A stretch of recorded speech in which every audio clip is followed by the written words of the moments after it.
Kaka awa na micro libre. Oza libre loba ndenge olingi kasiko finga tepo jemima ibele alobi aweza masolo ya bato ya mayele 24 heures sur 24 heures. S'abonner na yo o consomme information ndenge esengeli.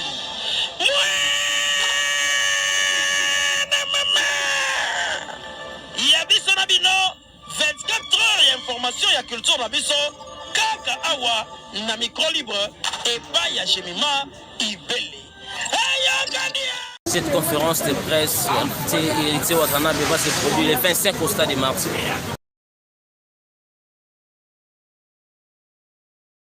Réaction et amour en amour. Donc voilà.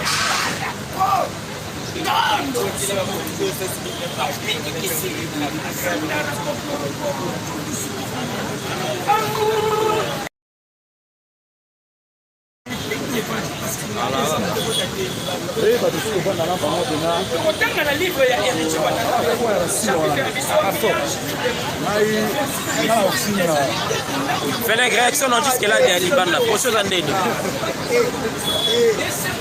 Mesdames et messieurs, venez à mon corps le 25 décembre. Voilà. Au Stade de Martyrs va primer. Il faut que vous venez pour la promotion. Il faut que la promotion depuis le jour de notre héritier, le 18, le 17. Depuis notre héritier à l'aéroport. Téléphone est bougé.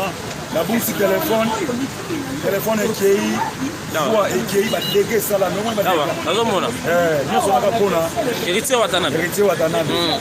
Mais jusqu'à là, ça Liban là, on va le regarder. Ça Liban là, on a tout colta. Il va triquer comme par rapport à liste. Quand je salami, mettre au loba. Moni, héritier Watanabe, artiste à Mounen. Voilà. Artiste à Mounen, c'est un gars. Voilà. Voilà. Et en plus, il faut ça la promotion pour les gars. On y a TV va belé. Il y a TV Bazali à l'aéroport. TV Bazali là, c'est vrai Bazali. Il y a TV Bazali qui est. Il va pas prêter. Voilà, va moni pas faut sacrifier l'émission na biso na télévision. Voilà. Pour la héritier Watanabe, mais en fait des comptes. Tous les presses internet sont dehors. Mais c'est pas grave quoi.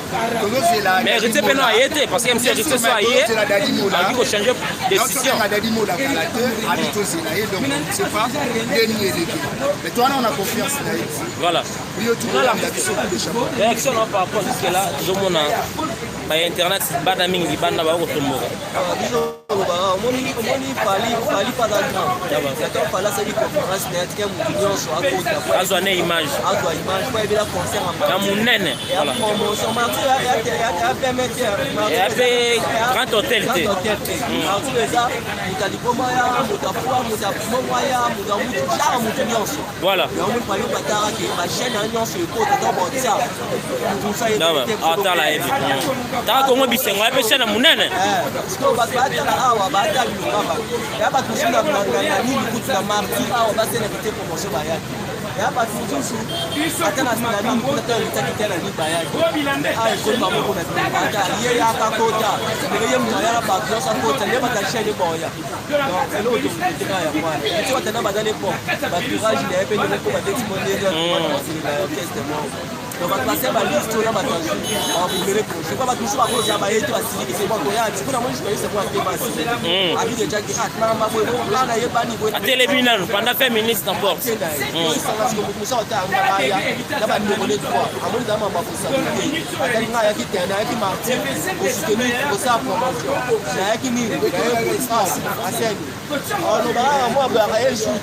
voilà, merci beaucoup mesdames et messieurs, nous sommes là toujours pour prendre des confrères par rapport à jusque là on voit tous les gens dehors parce qu'il y a un problème de logique, on va contrôler juste les dossiers. Donc nous sommes là, vous voyez il y a des gens tous dehors. Donc voilà.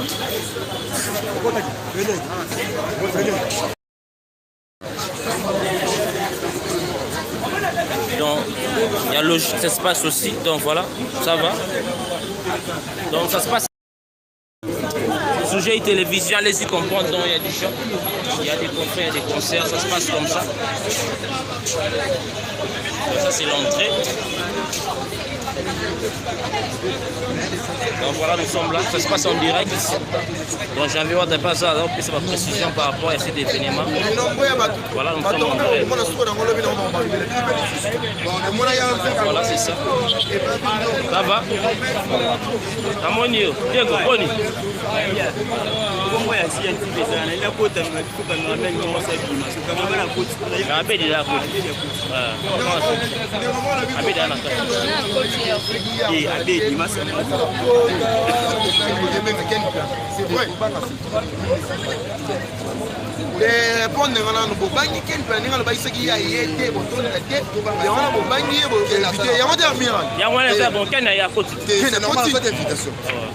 Mais créer qui polémique. On a comme des années, il faut pas que Amiral tu en la tête chamala. Parce que non, c'est comme le roi Wester. On a télémis banda. La conférence c'est comme le Wester. La faisant moins limité. Baza tellement belé to ko ça va tenir sur toutes les. Voilà. Pour avoir une invitation à rencontrer. Mais tout le monde est concert à fallait faire grand événement. C'est presque mieux ce bako ça gentil. Il y a moins les autres dérangés pas. Mais dans les place VR mo pe na ndenga mabe ko kotala. Biso place ici. Et ça peut moins limité. To limité capable de passer des traitements. Mais amiral Chamalo, c'est moi pour donner kitoko ko ko marotoka te c'est pas bien. Bato ya sana tout na ba limite ko tout ba côté na bango ça la tellement. Mais je pas ngate au moda ba ya bana wa motomboka. So tension déjà ba ya. Pas tomboka na bango te ba za. On a la ba ya ba motomboka. Nga web so bo moni pat pas tomboka pour déjà température ba mo ah na yebe ba na. Ba ya ba fâché déjà. Moi so mutu mo bo surtout bato mingi bato ba. Ba ya qui na aéroport. C'est bon, ba ça va bango. Ça boka na ye. Na ye te voilà. Tout on ça satisfait à rencontrer na ye. Pour ya bato musu ba ye MC pour na mbongo te ba ye ka juste. Pour la musala aso image. Voilà. Pour na moi ça pour ba nini. Pour na ça publicité. Na mo aussi voilà. Ça la bato musu ba ya. J'avais wala menti ouais. Ça la publicité. Donc il que on est ça. Ça la bato musu ba ya pour l'intérêt en mbongo. Mais ça la bato musu ba zo ya pour soutenir artiste. Et on te aussi na bato ba yo soutenir artiste. Ba pesa bango ba laisser passer à Bogota. Pour ça la bato musu ba ya ka pour na ça. Si si. C'est ça. Nini. C'est bien richaka ba na biso bato oyo balobela bato basela bato toza na kosa na bango balobela biso po artiste aza mutu ya bato nyonso aza libre de l'opinion tozopona te oyo ozala na ngambu oyo ozala na ngambu te mutu aza libre ya kokota ya koposer question na ye. Voilà, merci beaucoup mesdames et messieurs, ça se passe en direct sur Sujet télévision. Là c'est Janvier Ouattara, il y a la Pouga, donc à Libanda, conférence c'est les cas. Bientôt là l'artiste va arriver, nous sommes là toujours, ça se passe comme ça sur Sujet télévision. Restez vraiment connectés parce que pour vous proposer bien l'intégralité de cet événement, donc on va vérifier par rapport à Yabakombo, dans la conférence et commis Wester Réunion. Donc ça reste à vérifier, on va voir comment ça va se faire par rapport à cet événement. Donc restez connectés sur notre chaîne télévision de cette conférence de presse. Donc voilà, nous sommes là. Donc restez toujours connectés, nous sommes en direct sur Sujet télévision. J'avais pas la première, le bien.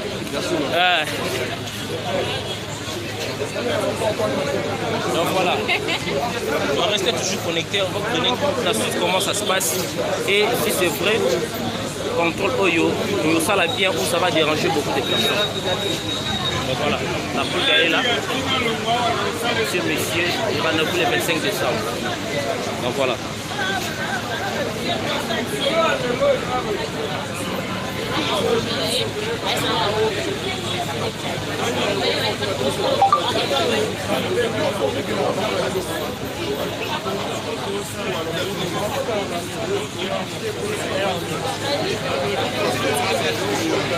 Voilà.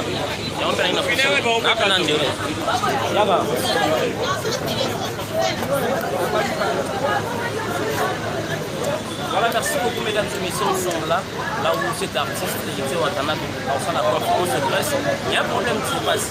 La presse, la télévision, la presse internet, mais contrôle par rapport à l'invitation. Il y a des gens qui ont besoin d'invitation. Moi personnellement j'ai un problème de nom. Donc comme les amiral Chamala, mais parce que Chamala il y a Pamba, il y a moi jusque là j'étais là, mais ma vérifier, ma logique, mais ça la bien dans le salon, on entend, pas ça là on sait là si ça c'est toujours rentrer, mais c'est pas prochain et cela, ça l'essentiel dans une image, voilà où il y a cet événement. La vérité c'est un artiste qui passe sur la terre, on a respecté d'abord presse, mais subitement c'est quoi était logique ça la conférence de presse. D'ailleurs koyeba stade de Martyr et la production oyo ça défi à production de rôle par rapport à Moka, c'est un grand événement. Donc c'est la presse pas dans la facilité pour pas son efficace à l'image. Pour la propage de rôle bataille en fait sur une invitation aux accompagnés mais l'essentiel aux images à la partager par rapport à l'avantage et à la promotion et à l'artiste. Donc restez connectés, on va vous donner toutes les images par rapport à cet événement et j'espère que avant la poudre qui est endroit où j'espère solliciter les hommes par Olivier Pasteur pour rapport à l'image et à la partage parce qu'il y a beaucoup de gens bazo s'étonner, bazali banda badisseur. Il y a beaucoup de presse pendant le bandeau. Je dis un grand merci à merci beaucoup. Il y a mon vieux Odilo Bancouli, il y a tous les gens parce que la direction Olivier Boulondre. Merci aussi à Archevêque Hugo Zéro Fénéa, Evaris Abdallah, DHTP, LK Service. Dans notre compréhension, on produit son blog en direct, sujet télévision, on fait sa image, tout. Il y a une conférence de presse à l'artiste avec DJ Fabi, il y a des experts réalisateurs, les experts caméramans, à tout contrôler direct. À tout de suite. Voilà, c'est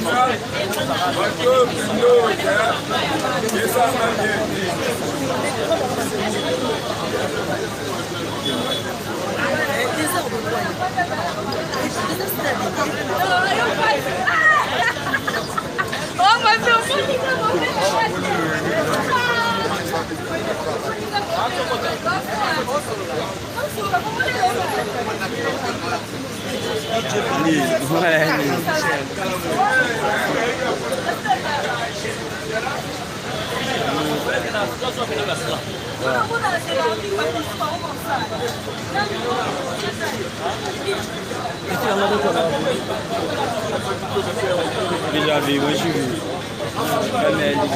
Mais si moi la montée à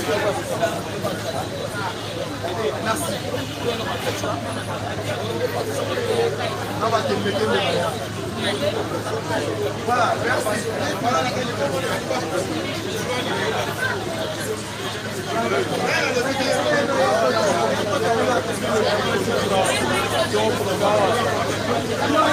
Là, je contrôle la porte. Invitation à beaucoup de gens.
basala ya bakomo na liste moni lo pe melodela ki ya mwana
Papa, beau sapin. Bon, monsieur caméraman. Eh, c'est un copain, on va foutre à voir à tenir.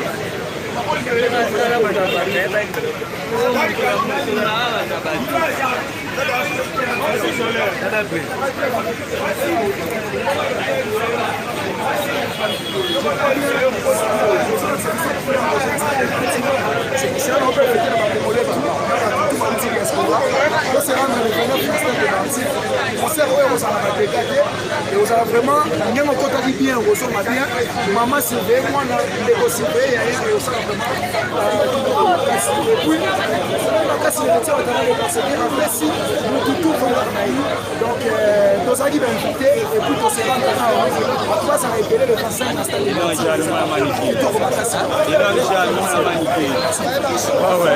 Merci beaucoup. Merci beaucoup.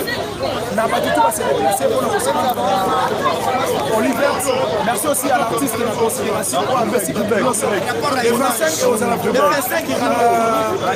Très sécurisé. Vous allez très sécurisé. Vous allez très sécurisé parce que l'héritier Watanabe a ramené pas seulement la bonne musique parce qu'il y avait beaucoup de concerts dans l'instant de musique. La personne qui était à Goye Maté. Mais aussi aux alentours Bayembi. Là, le musicien orchestre Bayembi. En tout cas, je l'ai montré. Maman, mais maman, et ça va cadeau. Il y a qu'à Olibanda on est au stade, on est bien équipé. Donc il y a Belém, la stade de Martyr, on a décidé de se déplacer de partout au pays. Donc je pense que l'artiste héritier Watanabe, c'est un grand chanteur d'abord, et puis c'est un artiste héros à ramener les meilleurs. Parce que la stade de Martyr, il y a un rapport au secteur, il y a un rapport au relaté. Et en tout cas, zéro dégâts, zéro mort, zéro embuscade. Donc on est nombreux au stade de Martyr, au stade du Fond et du Tonnerre. Donc merci beaucoup. Merci beaucoup de questions. Il y a beaucoup de journalistes journalistes internet parce que internet en qualité qui est de plus loin. Mais tout le monde dit que journaliste est belé internet parce que la conférence de presse ma quantité l'invitation va passer car mingi journaliste TV comme à chaque fois va privilégier car journaliste de télévision. Pourquoi? Bon, je pense ça va être programme par rapport à structure et orchestre.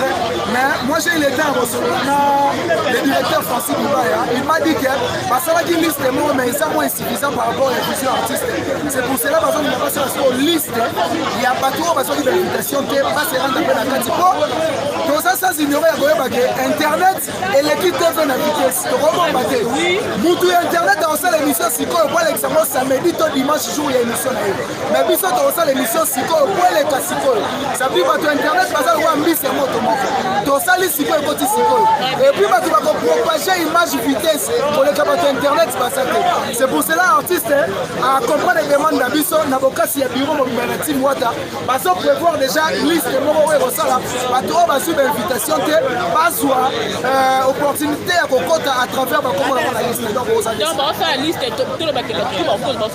tout à l'heure batutu bazokota batutu bazala ba question pour reposer l'artiste parce que l'artiste est déjà là et Héritier Watana baye na tiki bino bozwa pe Gogan parce que yenda sa maître ya soirée.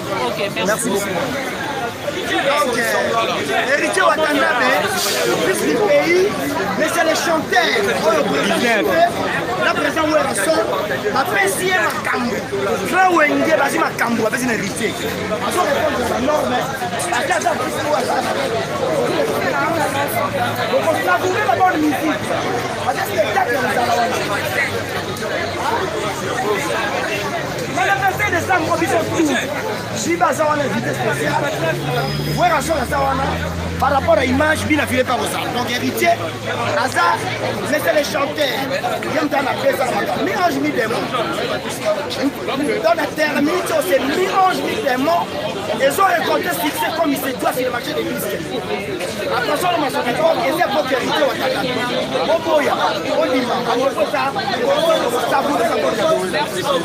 laissez les chanteurs. Comment chanter à la guitare? La prononciation du langage.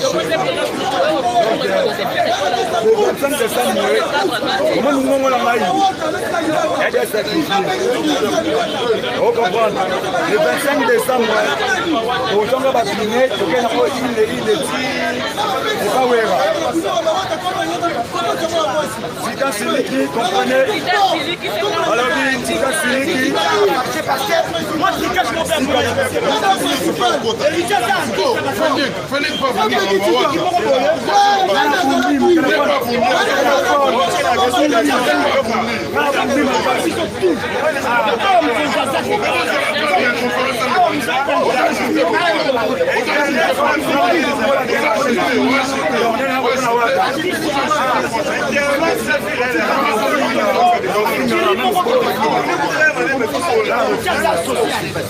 C'est un garçon très social.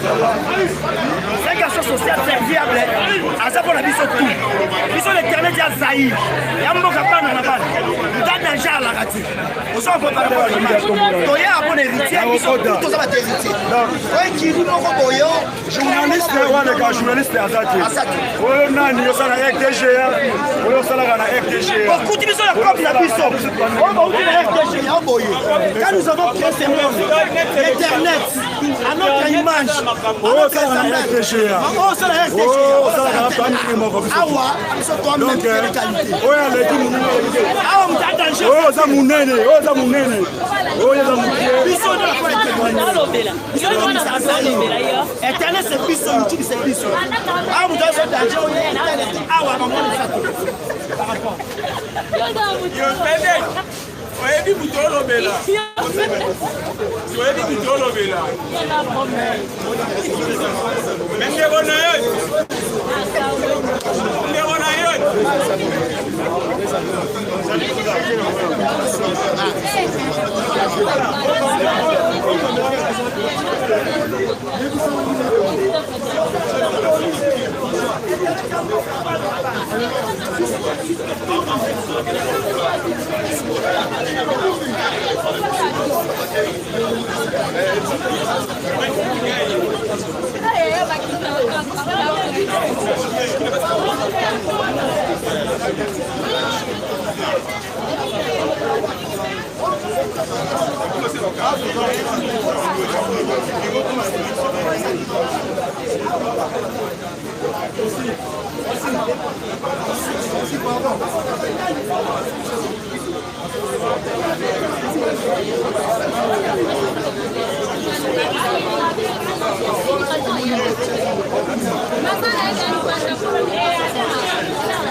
Par rapport au Barcelone,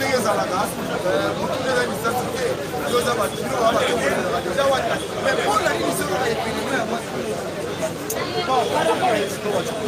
Il faut équilibrer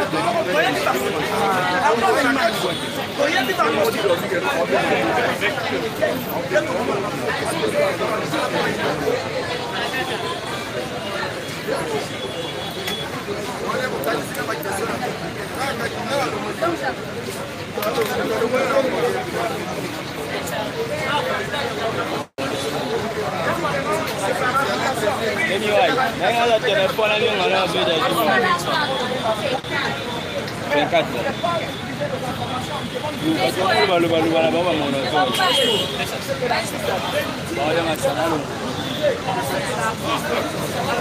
Donc voilà mesdames et messieurs, restez toujours connectés. Donc là c'est juste une première partie parce qu'on va continuer toujours à vous donner toutes ces images par rapport à cet événement parce qu'il y a des gens qui sont là, ils sont tellement fâchés par rapport à cette réaction. Par rapport à... Je pense qu'on a mis...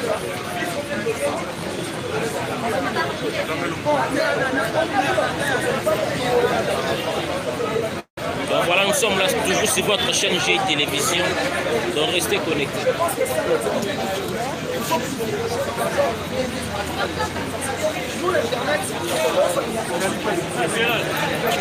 Excellent, c'est un jeu. Charlie prend son sou de la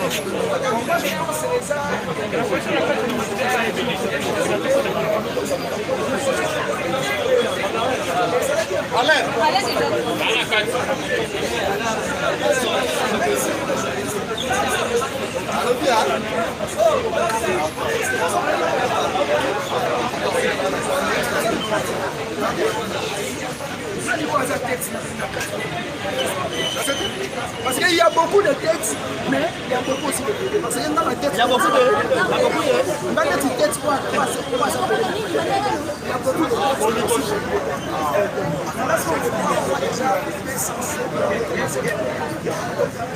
Mais alors, on va dire sur le bas, ça va être dans ma commune.